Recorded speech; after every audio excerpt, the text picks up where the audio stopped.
Seinfeld Explained. So this is a bonus episode where we're stepping away from the show itself and talking about the people who actually made it. The actors, the creators, the directors.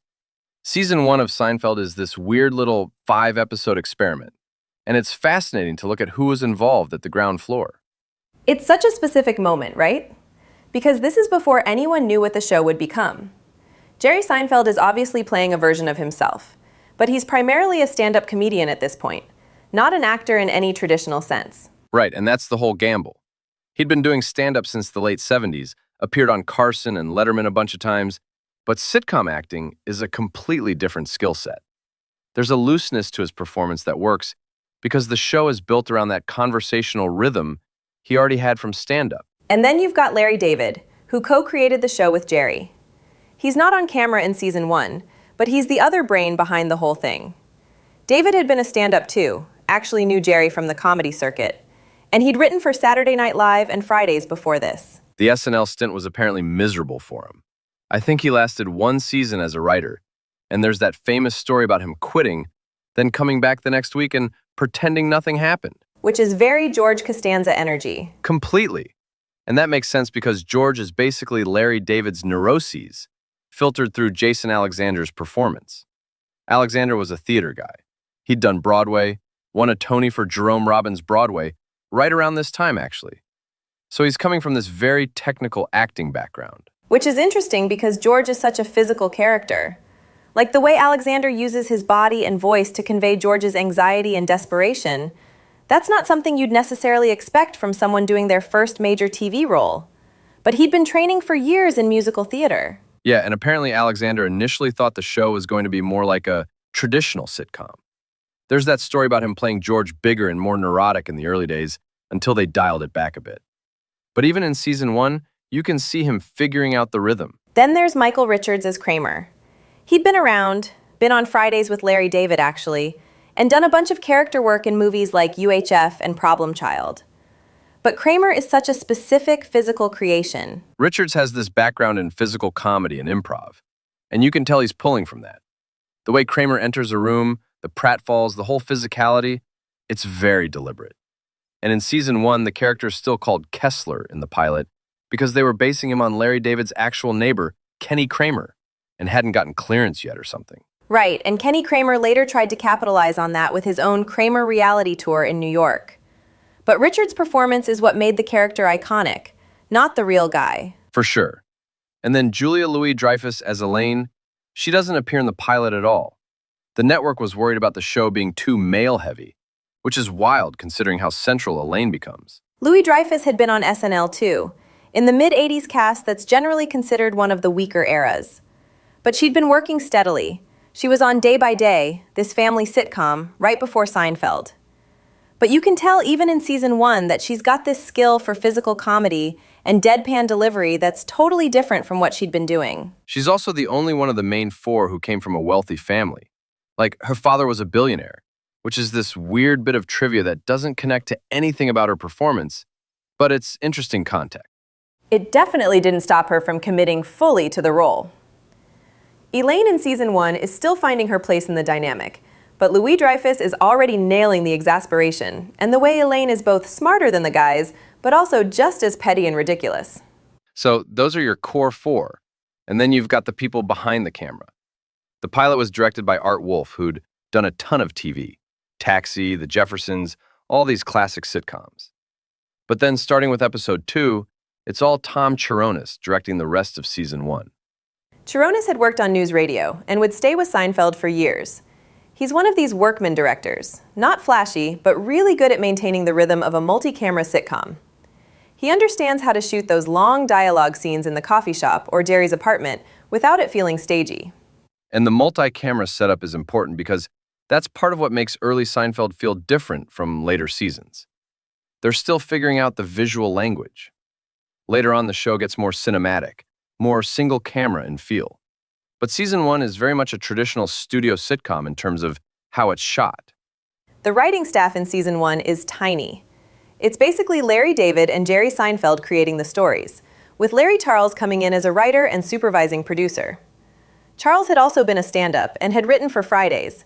There's this whole Fridays connection in the early days. Larry Charles is an interesting guy. He's got this reputation for being into darker, weirder comedy. After Seinfeld, he went on to work with Sacha Baron Cohen on Borat and Bruno. And he did that documentary about religious extremism, Religulous, with Bill Maher.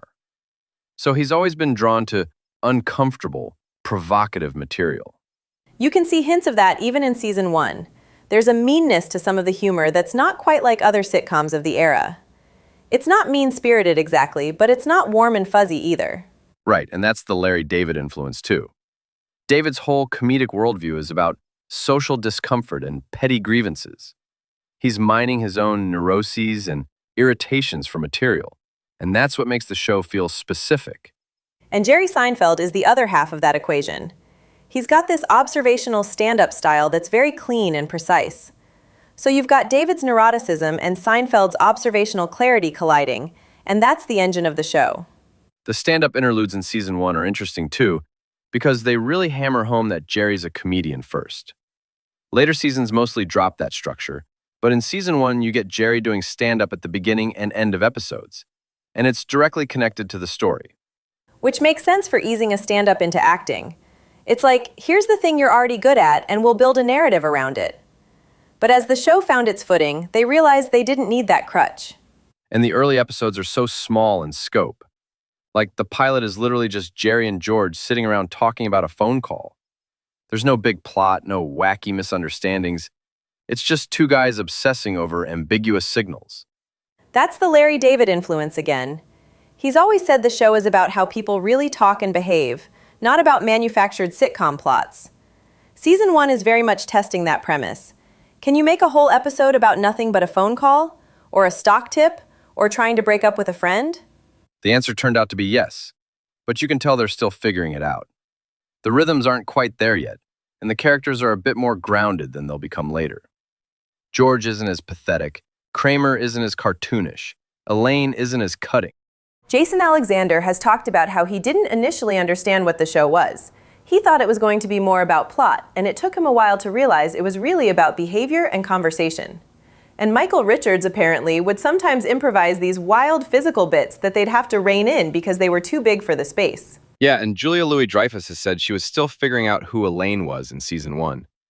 The character is described as Jerry's ex-girlfriend, but what does that actually mean for how they interact? That's something they had to discover through doing it. And Jerry Seinfeld himself, he's not a trained actor, so his performance is very much just him being a version of himself.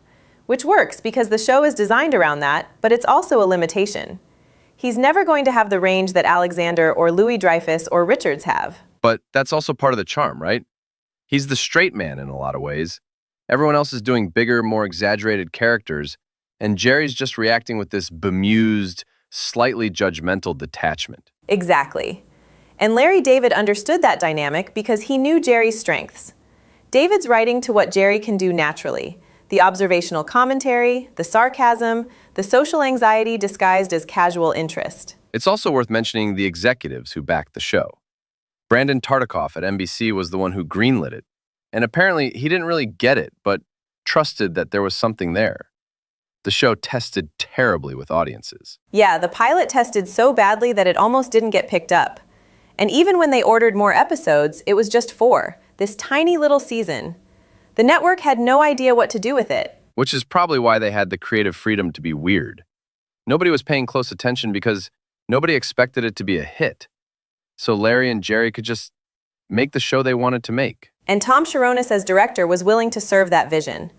He wasn't trying to impose some big directorial style. He was just helping them execute what they wanted, which in season 1 is a lot of long scenes of people talking in confined spaces. The other thing about season 1 is how New York it feels. Obviously, the show is always set in New York, but there's something about the early episodes that feels very rooted in a specific time and place. Late 80s, early 90s Manhattan. Jerry's doing stand-up at clubs, they're navigating the city. The apartment has that cramped New York feel. And the guest actors in season 1 are mostly just solid working New York actors. Nobody famous, nobody flashy, just people who can deliver the dialogue naturally. It adds to that grounded quality. Right, and that's a choice. They're not stunt casting celebrities or doing very special episodes. It's just people being annoying and petty in very specific ways. And that specificity is what makes it funny. Larry David and Jerry Seinfeld are both detail-oriented guys. Like, David famously has all these rules and pet peeves about social behavior, and that's all over the show. And Jerry's stand-up is built on noticing tiny absurdities in everyday life. So the show is this amplification of their particular neuroses. And Jason Alexander, Julia Louis-Dreyfus, and Michael Richards are skilled enough actors to take those neuroses and make them into full characters. George isn't just Larry David, he's Alexander's interpretation of David's anxieties. Same with Kramer and Richards' physicality, or Elaine and Louis-Dreyfus's timing. It's a real collaboration in that sense. The writers are creating the situations and the dialogue, but the actors are finding the humanity and the comedy in the performance. All right, that's the bonus. Just wanted to give some context on the people who actually made Season 1 happen. Back to the episodes next time. See you then!